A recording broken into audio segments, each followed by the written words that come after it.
What's up, and welcome to another episode of the Grindline Podcast. You're listening to episode 291. I'm your host, Greg. I'm here tonight with Tyler. Ryan has a bunch of school stuff that he is working his way through, but how are you doing, Tyler? I'm doing great. It's good to be back.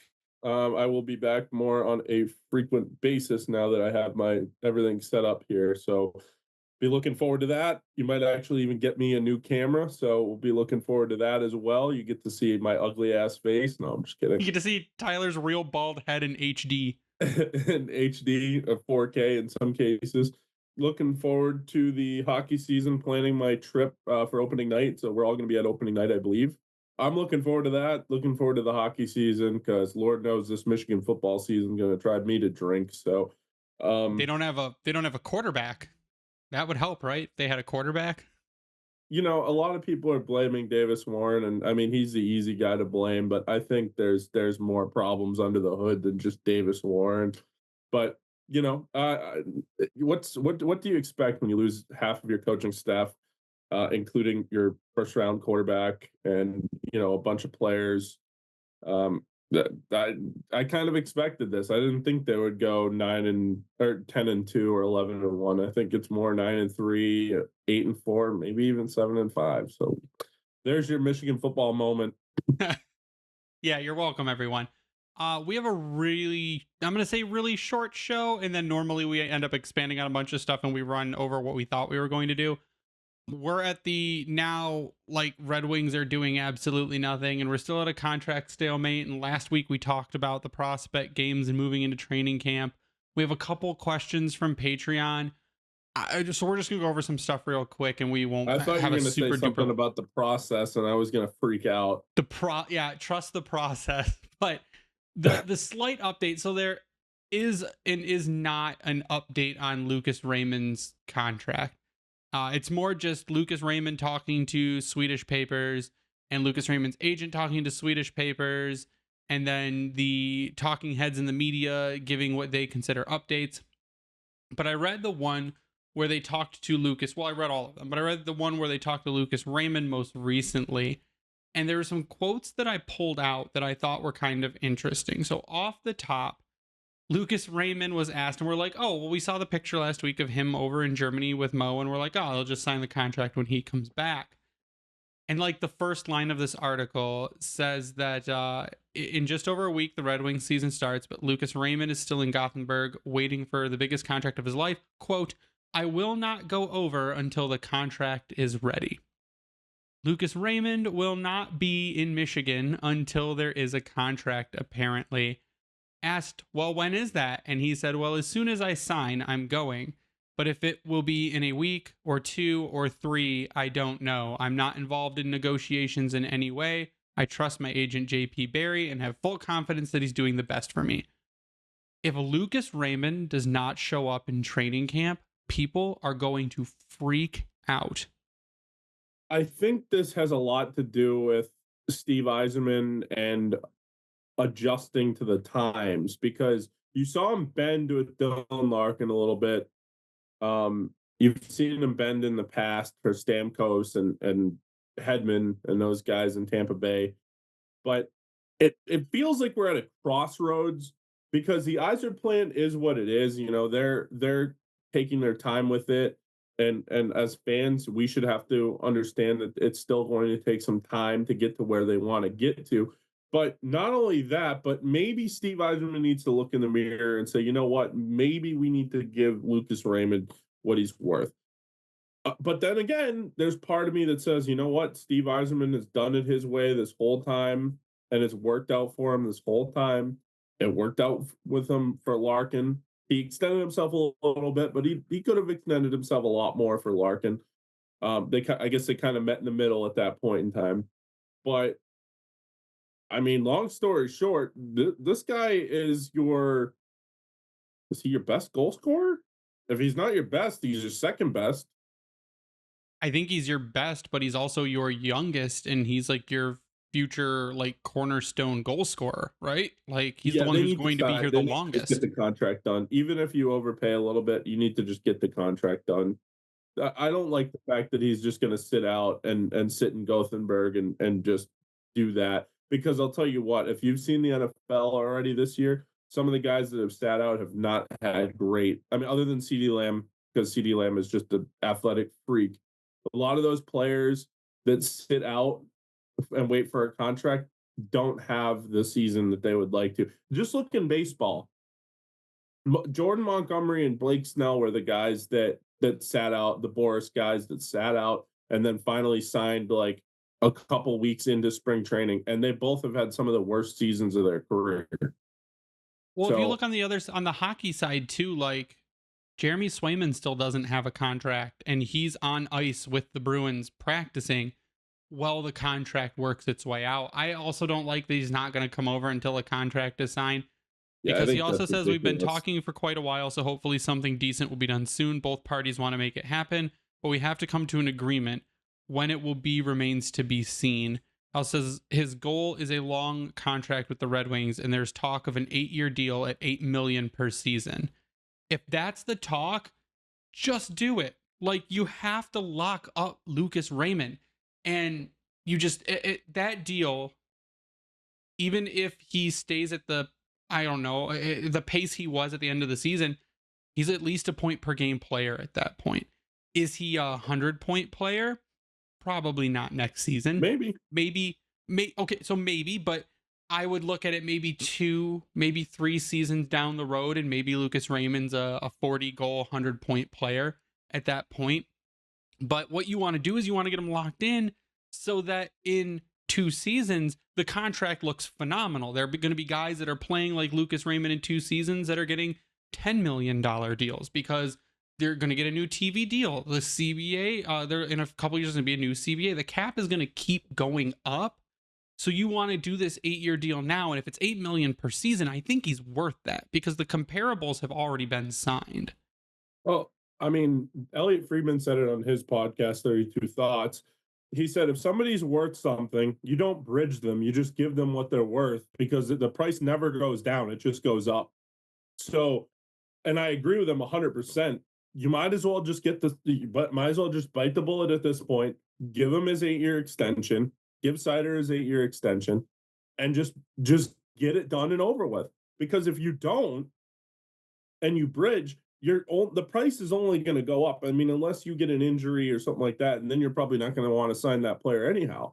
And the hope is that Lucas Raymond gets locked up, and he's like your David Pastrnak. He's like your Artemi Panarin. He's like a player like that, where when the game's on the line and you need somebody to score a goal, not even from the dirtiest area, but he can make something out of nothing and score a goal like that. I'm not sure that he's a pure goal scorer like Pastrnak is, but if he's even 3/4 of what Pastrnak is, he's your best player on the team, better than Dylan Larkin. Maybe not more important than Dylan Larkin, but a better hockey player, better goal scorer than Larkin. So I don't know. I mean, I think they got to get it done. I don't like the fact that he isn't over here in Michigan. He should at least be, at USA Hockey Arena or a Yost practicing with Michigan or something like that. Like, I don't like the fact that he's over in Sweden. Because that to me shows that there's no urgency. He'll just sit there until the contract is signed, which could be in December. I think that's the latest it can happen. Remember the William Nylander one a couple years ago? Yep. Let's hope that doesn't happen. No. And then they also, I can't find the article that mentioned it, but Lucas, aside from Lucas Raymond, Seider was mentioned in one of the other articles that they're looking, that him and his agent, who is Claude Lemieux, are looking at a contract of upwards of over $9 million for Seider. I'm fine with that. And me too. I said that Seider could probably get in the 9.2 range, maybe. I think 9.5 is like probably the ceiling, but it's the same deal with Raymond. You look at the player and what they've done with the hardest minutes in the entire NHL for a 23-year-old defenseman, being able to meet that challenge, and then your plan to move in some other guys to take the workload off of Seider and lighten that up a little bit, get him some easier matchups, bump his time on ice from maybe 22.5 minutes or whatever it's at to the 25, 26 range, because you're getting him some easier deployments. and he doesn't have to take all the top line minutes or the top pairing minutes every single game, the hardest deployment. So I'm not going to pay Seider based on his offense, because that's what a lot of people keep saying. They're like, well, he's not a $9 million player No. because he's only ever scored 50 points. And it's like, they've only been playing him recently in defensive situations. He hasn't had the chance to really explode offensively because he's being used as a shutdown guy. So once they're able to, like I said, lighten that load a bit and get him some weaker matchups, that offense is there. We've seen it. He's got a great shot. He's got a really good first pass. It will get there along with the defensive game. So if you got to pay Seider a little over 9 and you're paying Lucas Raymond 8, that's fine. That's 17 million, 17.5. They've got around that left right now. They don't have Berggren signed, but you waive a couple guys and you make it happen, no problem. So I don't have an issue with a Raymond at 8x8. I don't have an issue with a Seider at 9x9 or 8x9. Just make it happen, because the longer you wait, and again, like you said, they waited with Dylan Larkin for a while and it finally got done. And I don't have any reservations that it will not get done. I think it will absolutely get done. It's just, you said it wasn't going to be done July 1st, and it is now September 11th, and there are still no contracts. Yeah, it's absolutely absurd, in my opinion. And that's what I thought too. And there's still some big names out there.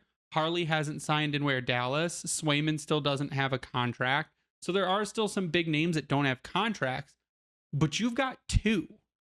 And they're your two guys that you know you want to keep for a very long time. So there should be no issue here. I just don't know why you got to bust balls on the two dudes that are the cornerstones of your franchise going forward, or two of the cornerstones of your franchise. Seth Jarvis just signed with Carolina. What was it, like 2 weeks ago or something like that? He was an RFA at that point too. So yeah, I mean, the Seth Jarvis thing is interesting. It is. But the comparison that everybody always makes to Seider and Edvinsson to a lesser extent is Victor Hedman, right? Victor Hedman, it wasn't until his 8th season in 2016-17 that he had 72 points. Before that, he had the most he had was 55. So, like, it doesn't have to come right away. It doesn't, like, that production offensively doesn't have to come to the table right away. He didn't have the most he's ever had is 20 goals, and that was in 2021-2022. That's when he had 85 points with the Tampa Bay Lightning, and I believe they won the Stanley Cup that year, if I'm correct. I just think the people that say that, oh, you can't pay based on this, you can't pay. No, the way the league has changed is you're paying based on projections, not based on what they've done. That's where it has changed. Because previously you would pay for what somebody had done, like Tampa just signed Nashville just signed Stamkos. You're not paying him for what he's going to do with Nashville. You're paying him based on what he did in Tampa and what the leadership and all that stuff. So, but with these two contracts, Raymond and Seider, you're paying them for the upside of what they can potentially be. So I have no problem extending a little bit. My guess is the Wings are. You said Raymond is at 8x8. My guess is the rumor is 8x8. My guess is the Wings want to go 8x7.5. They want to stay under that $8 million a year, and that's probably where the fight is happening. Where Raymond wants the 8x8 or 8.5x8, and the Wings want 7x8 years, or 7.5x 8 years, what have you. There's obviously a discrepancy there. I don't think it's that big, but then again, with Raymond being in Sweden, maybe it is that big. I don't know. I really don't know. And Elliot Friedman doesn't seem to know either, because he didn't really say much about it on 32 Thoughts. Now, the other thing is, on Seider, is he in town yet, or is he still over? No, he was training with Raymond in Germany. Yeah, it's not a good sign. And it's not a good look for Steve Yzerman either. And again, I've never been one to hammer Steve Yzerman. I think obviously that this Yzer plan is still in the works, and whatever happens with it is still, like, the verdict is still out on whether this is going to work or not. I think it still will work, but things take time. And so I don't know. I guess what I'm trying to say is I don't want to hammer Steve Eisenman too much, but like, what is taking so long with these two? I know Eisenman doesn't like to give long-term deals to anybody. He had a hard time doing it to Dylan Larkin.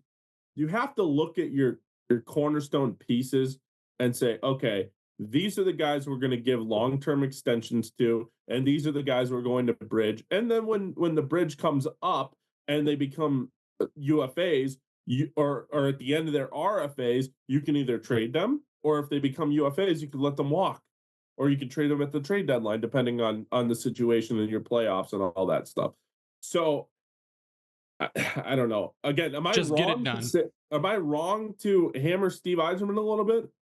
No, and we've said before, it's not that Steve Eiserman goes without criticism. I mean, it's fair to criticize him when things don't go the way not the way you think they should, but like this, that things drag out for a really long time and you're kind of jerking your two star players around over a contract to get them on the team, like for the beginning of the season, and you're going to try and nickel and dime the two guys that are some of the most productive players on your roster.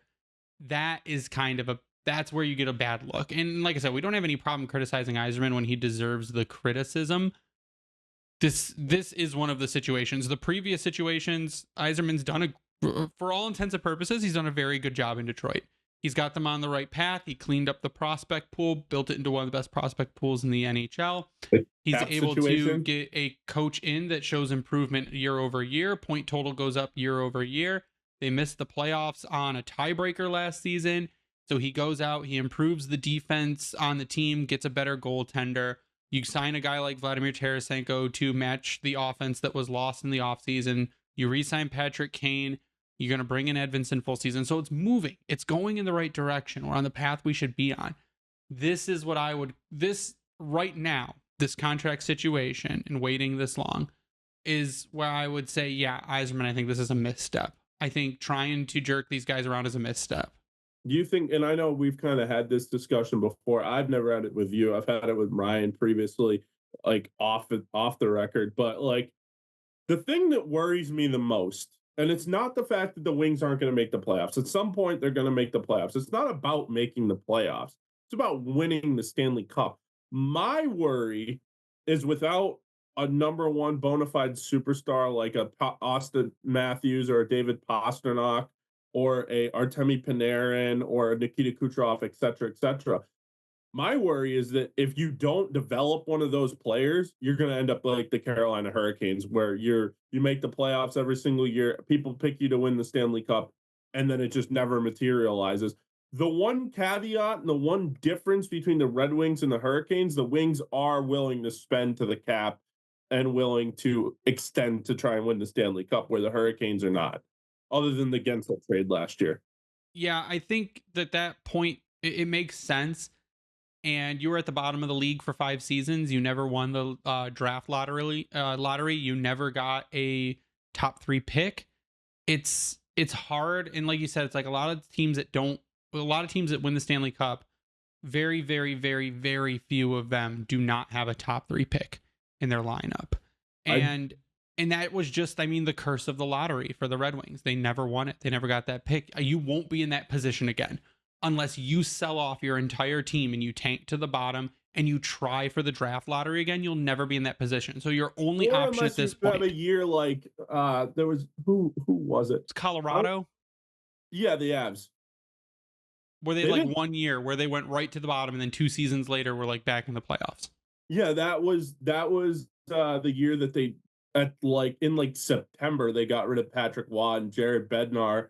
Took over. And I think McKinnon was hurt. They had some injuries. It has to be like a perfect storm. And then not only that, but then you have to get lucky and being in the lottery and getting the first overall pick. And not only that, but then you have to pick the right guy. Because how many examples do we have, not of the Red Wings, but of other teams picking high, and then they pick the wrong guy and you're fucked? Yeah, I think you're just hoping that from where you're at right now and what you've been able to do, you're hoping that an Nate Danielson pops off, or you're hoping that an Axel Sandin-Pellikka pops off and becomes phenomenal. You're hoping in 2 seasons, Lucas Raymond. Dmitry Buchelnikov comes over from Russia and he's your next Kucherov, or he's your next like star Russian player. He's your next Kirill the Thrill, right? That's what you're hoping he is. That's what you hope. That's the point we're at now.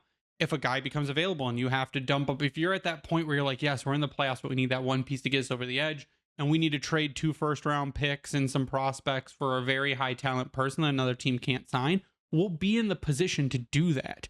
We just, for the foreseeable future, we'll never be in the position again to draft in the top 2. I just don't think it's going to happen. Unless all hell breaks loose, and that's unless really your team thing. is decimated by injury and you have a season where you fall all the way to the bottom and keep your entire team intact without having to sell everything off.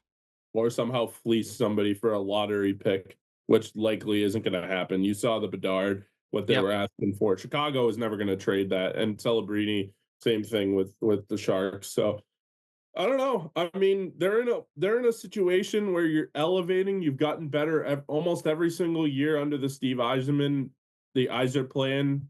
This is where the rubber meets the road. This is where improvement's going to have to start happening.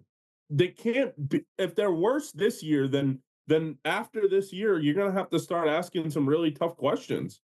Is Steve Yzerman the guy? Is Derek Lalonde the guy? Is Dylan Larkin a captain that can win a Stanley Cup or even get to the playoffs? And they're all fair. I'm not saying that I would ask those questions, but I'll tell you what, you're going to start getting some people calling on radio stations and putting things on Twitter and TikToks and all that shit. Yeah, I think that the biggest issue would be if your defense doesn't develop the way you think it's going to, and Kosa is not a starting goaltender, and Trey Augustine comes in as not a starting goaltender. I think that's when the questions start. I think your forward group will be okay. I think it'll be okay for at least the next little while. But if you've got these huge defensive prospects that come up, and if they fizzle, then you start asking questions. So what we're going to do, we're going to go to break. We're going to have a word from a couple sponsors. We'll come back. We're going to talk about some key dates that were released for the NHL, and then a couple listener questions. So we'll be right back in just a few minutes. This episode of the Grindline Podcast is brought to you by BetterHelp. Is there a skill you've been meaning to learn? Something you see someone else doing, you're saying, man, I think I'd be really good at that, or that would be a ton of fun. Kids are always learning and growing, but as adults, sometimes we lose that curiosity. Therapy can help you reconnect with your sense of wonder because your back-to-school era can come at any age. Therapy has a stigma of just being for people that are experiencing trauma in their lives, but it can be for anyone and can help with things like coping skills and setting healthy boundaries to make you a better person. If you're thinking of starting therapy, give BetterHelp a try. It's entirely online, designed to be convenient, flexible, and suited to your schedule. Just fill out a brief questionnaire to get matched with a licensed therapist. You don't like the one you're matched with? You can switch at any time for no additional charge. Rediscover your curiosity with BetterHelp. Visit betterhelp.com/THPN today to get 10% off your first month. That's BetterHelp, HELP.com/THPN. NFL Week 1 is here, and a new season means new ways to get in on the action at DraftKings Sportsbook, an official sports betting partner of the NFL. Ready to place your first bet? Try betting on something simple like picking a player to score a touchdown. You could also pick the Lions to win the Super Bowl, although I might hold off a little bit after that Week 1 performance. Let's hope they get a little bit better. Ready to do a touchdown dance of your own? Score big with DraftKings Sportsbook, the best place to bet touchdowns. Download the DraftKings Sportsbook app and use code THPN. That's code THPN for new customers to get $250 in bonus bet when you bet just $5 and get 1 month of NFL Plus Premium on us. Only on DraftKings, the crown is yours.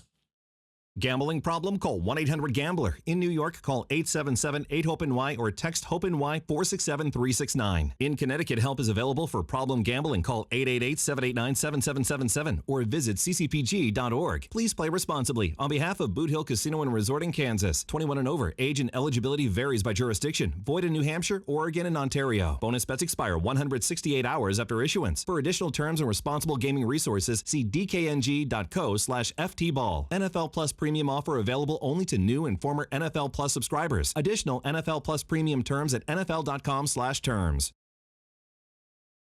And we're back, and we're just going to go over this really quick. Dave Pagnotta tweeted out 2024-25 NHL key dates.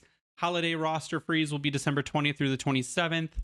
NHL Four Nations face-off will be February 10th through the 21st. The trade deadline will be Friday, March 7th, which is great. Love trade deadlines on a Friday. It gives us all weekend to kind of absorb the information and go through I everything. love that, honestly. Yep. Friday, March 7th at 3 p.m. And then last day of regular season will be April 17th. First day of the playoffs will be April 19th. And the last possible day of the Stanley Cup final will be June 23rd. The argument there is that is so late. And you go into free agency on July 1st. So you're giving guys who could play all the way up to the end, Game 7 of the Stanley Cup final on June 23rd, 7 days off before they could potentially be headed to another team. And you've got to have, like, I know it's your agent's responsibility to have all of those discussions and everything. But as a person who's like, and that happened this year, I just won the Stanley Cup. And now a week later, I'm going to another team, but I still haven't had my day with the Stanley Cup. So this is now really awkward. I think it's just a little bit too unstable. I would like them to move that up by a week at least. Give guys 2 weeks. The problem is that the Four Nations, you got to take a break for the Four Nations face off is what you got to do. And then in the next season in 2026, they're going to go to the Olympics. So they're going to have to take a break for the Olympics. So that season, it's going to be the same thing. So I just think that it's too compressed between the end of the playoffs and the start of free agency, where if you could spread it out a little bit, we'd have more to talk about more consistently from a jealous purpose. You know what I do love, though? I will say, like, as much like I love watching hockey. I love consuming hockey. Like the off season used to be like 4 months. Like you used to have July 1 and then nothing happened until September.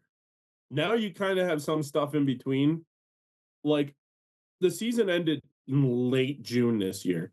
So July, August, it's only 2 months, and then you're right back at it in September. Like I can't even believe that I'm looking at my Instagram timeline and you see Connor McDavid on the ice and like Sidney Crosby on the ice, and I'm like, wow, man, feels like the season just ended. But we're right back at it, which I love as a hockey fan. I understand why the players don't love it, but like I was saying before, I just wish it was the way it used to be. Start the season in early October, the regular season in early October, start the playoffs early April, like April vacation like it used to be. I remember when I was a kid, the Stanley Cup playoffs, round 1, the first round of the Stanley Cup playoffs, you used to get up to be able to stay up and watch it because it was on April vacation for the kids. Again, maybe I just sound like an old guy. I don't feel like it was that long ago. But, you know, COVID kind of screwed it up because of all the bubble and the September and the late start and all that shit. But I feel like we could reset it. I don't understand. Now that I say that I don't understand, I do understand why they did it, because they signed a contract with TNT and with ESPN, and ESPN requested that they started the season around October 15th. So that's where we're at. That's what happens when you sell your soul to TV. College football has done it. The NFL has done it. They've all done it. Major League Baseball. So this is what happens. You get into situations where like things that used to make sense don't make sense anymore. You have Oregon coming to the Big House this year in a conference matchup. Like nothing makes sense anymore. Everything's going to come back to Michigan, Tyler, right? Everything's going to come back to Michigan. I think the first game of the NHL season is on a Tuesday night, and it's at 4:00 between St. Louis and Seattle. What is that? Yeah, we've talked previously that their scheduler doesn't have any idea what they're doing, but I agree with the basically constant excitement about hockey. Like you just finished the playoffs, and then you go into free agency, and that's exciting. But again, we've been in dead no news time for how long now? No, it's time been news. There just hasn't been anything major. Nothing. Yeah. Well, I mean, it's been trickled in stuff that's not super impressive. But again, we start the camps and stuff start up next week. Actually, Saturday is when the prospect games start, and then you go into, I believe it's the 19th when training camp starts, which is like next Thursday. So we're in the thick of it, and this is to be like our last episode where we have to make stuff up before there's actually things to talk about. So We're moving to the last subject, which is Patreon questions. And this one, I think the first one from Joe Barry is kind of like poignant because it's like right on time. Nick Robertson just signed a 1-year deal with the Toronto Maple Leafs, but then it was tweeted out by, I think, Sarah Valley, that said they still want to trade him. They say it's easier to trade an asset when they have a contract. So it was like $880 something thousand he signed for 1 year. And he said they still want to move him out because they brought in today Hakanpää signed with the Maple Leafs for I think like 1.4 million. Too. And then they brought in Patches on a PTO. So Detroit dodged the Patches bullet. Toronto still wants to sign him, but they don't have the money. They didn't have the money for Hakanpää. They need to make a move there. So they need to make some trades. They can move out the Robertson money. Joe asks, would you do burgers for Robinson in Toronto? So I pulled up the numbers. If you look at Nick Robertson, if you look at his WAR card over the past 2 seasons, he has a projected WAR of 81%, EV offense at 36, EV defense of 59. So those EV numbers are not super great. His finishing those at a 90%. His goals is at a 96. His penalties is at an 82. So he draws more penalties than he takes. And his teammates score is low, and his competition score, though, is also low. So those things kind of work against him. But his EV defense is kind of what comes up over Berggren. So if you look at Berggren's card, projected WAR of 74%, an EV offense of 57 compared to Robertson's 36, an EV defense, though, of 30, a finishing of 88, a goals of 62. So what we're looking at is that Berggren has shown over 2 seasons more offensive ability, but as we've seen, defensive deficiencies, where Nick Robertson has shown a decent offensive talent, but is also responsible defensively. So he gets a better overall WAR score. He gets a better finishing percentage. He gets a better goals percentage. Would I do it? I think so. I think that Robertson is a guy that you don't have to worry about defensively as much as Berggren, but Toronto wouldn't do it because Toronto needs to move money out.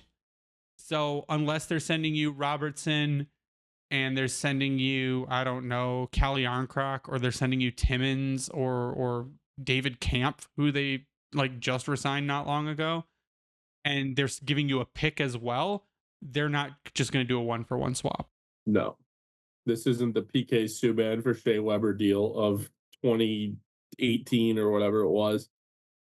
You're kind of at the point in time where you have 3 RFAs, and obviously the aforementioned Seider and Raymond, and now Johnny Burgers. I thought that they were just not going to sign him. I can't believe they tendered him. Honestly, I guess I just don't understand it. To be honest with you, I don't understand. Like, do they like him as much as we think, or so? I don't know. I mean, I'm kind of at a loss for words with that one because it's like he didn't really do that well last year when he was in Detroit. I know he had his ups and downs in Grand Rapids, but he didn't do that well when he was in Detroit last. No, Berggren was great in Grand Rapids last season. He's our best player. Okay, but I'm saying in Detroit, he had his ups and downs, is what I meant to say. In Detroit, he was good in Grand Rapids, but anybody can be good in the AHL. It's a matter of how it translates to the NHL, and he was not great in the NHL. The year before, he was phenomenal. So I guess if you could pay him, less than $1 million to get that production from 2 years ago, then okay, now we're talking. But Nick Robertson, I'd be okay with. I guess it's kind of like a same situation for a same situation kind of player. I think they're both similar in height too, aren't they? I think Nick Robertson's a little bigger. He's 23, Berggren's 24, so he's a little younger.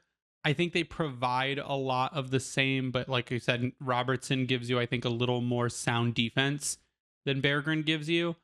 So I don't, like I said, the swap would be, I think the difference would be negligible, but you would have, I think, because you're going to be playing Berggren in your bottom 6. And the bottom 6 is where you kind of want a little bit more defensive roles. You're either on a grinding line that has some offensive punch, or you're on a line where you're just you're on the bottom line. They're making their third line a grinded out line, and their bottom line just like give it a little bit of offensive punch, but make it responsible. And I think that's where Robertson would give you more than Berggren. But again, Robertson's whole thing in Toronto was he wanted more playtime. He wanted a bigger role. He basically wanted a top 6 role. That's not something Detroit would be able to give him, especially in their situation they're in now. So would I do it just for fun? Sure, why not? It'd be news for us. We'd be able to talk about something for an hour and we'd have a new guy on the team. I don't think they would do it. And Toronto, it wouldn't make any sense. They need a dump cap. So yeah, I agree. Brandon Case asks, who's the first player on the team to get double-digit goals this year? And I'll let you take this one first. Who's your first double-digit goal player? And then I guess I'll follow that up with how many double-digit goal players do you think we'll have? I'm going to say Patrick Kane. Okay. How many double-digit goal players do you think we will have, though? 5. Can you name them without looking at the roster? Yep. Larkin, Tarasenko, Kane, DeBrincat, Raymond. 5. Okay. I will say the first double-digit goals player is Lucas Raymond. You better sign the contract. Shut up. I'll say that you'll get Tarasenko, Raymond, Michael Rasmussen, Ooh, yep. Dylan Larkin, Patrick Kane, Alex DeBrincat, and let's say JT Compher also gets double digits. That would be 7 double-digit goal scorers on the team. It could even be more than that, depending on, if Nate Danielson makes the team and he has an impact. Because, Sure. Double digits is 10, so. Look at Joe Veleno could do it if he plays consistently. His problem, if he plays consistently all season, he could do it. So I think you could have 7. You might get 8. I think that you should definitely have 6, at least 6. And I mean, even if you go one step further, like how many 30 goal scorers do you have? If you've got Raymond scoring 30, you've got Kane scoring 30. Cat was like what, 2 or 3 away. You could have Cat score 30. Tarasenko could get there. I don't think he will. So you could have 3 or 4 30 goal scorers, which would be fantastic. Larkin could be a 90 to 100 point player possibly. The team has the stuff to take the next step, has that offensive punch still. They just it's got to be realized. You can't have another 7-game stretch where you lose every game just because Larkin's out. Michael Rasmussen, I think, was a bigger loss than people realize. I think that there's the talent there to do it. Hell, what if Edvinsson has 10 goals this season? Like, possible. Seider could have 10 goals. Yeah. There's the possibility if like we said, if you lighten Seider's load, what if he gets 10 goals? So I think you'll have several double-digit scores, but I think Lucas Raymond, I think if he picks up where he left off last season, I think that's going to be a tear of a season if he does. So I think he's the first double-digit goal scorer. Do you expect Danielson to make the team? Do I expect him to make the team? No. Do I think he has the greatest possibility to make the team as of right now? Yes. I think that right now, if you asked me like who is most likely to make the team, like surprise rookie wise, actually I would probably tell you Carter Mazur and then Nate Danielson. I think Mazur, because we had talked about his development path, you could play him in the bottom 6 and he'll develop just fine because that's his role. But I think Danielson, you wouldn't want to play him any lower than shifting him between the second and third lines. I just don't think there's room to do it right now. Me and Ryan talked about we do it, but there's no room. Yeah, I agree. So that's the episode tonight. There's not, like we said, nothing else going on. And I'm hoping that I can enforce the curse where I get through editing and almost hit post and Yzerman announces the signings, but it hasn't happened yet. So Tyler, let's get your final thoughts, and then we'll sign off. You think they happen both together? Yeah, I think so. I think that they might not happen at the same time, but I think they get announced at the same time. So you think if one's done, they're going to wait for the second one to get done before they announce it? Makes sense. Unless there's a couple days apart or, a month apart or something.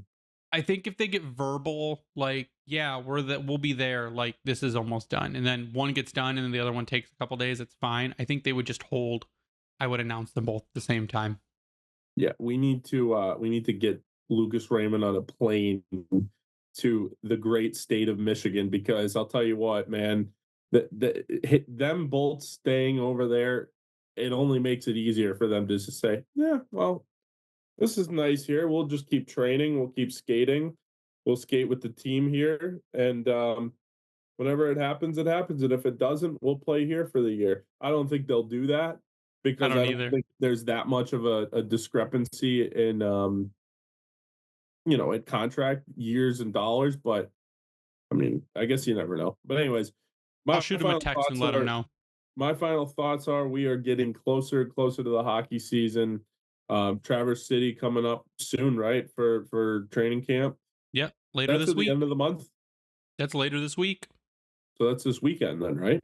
And then, yep, I believe the 14th is the prospect games, which is Saturday, like I said. And then the next week is training camp. So we're like right in the middle of it. We're right. And then in the end of the middle month is starts preseason. We actually have some hockey to talk about, like actual games. Yeah, I won't have to just stammer on forever on the podcast. We'll have actual things to do.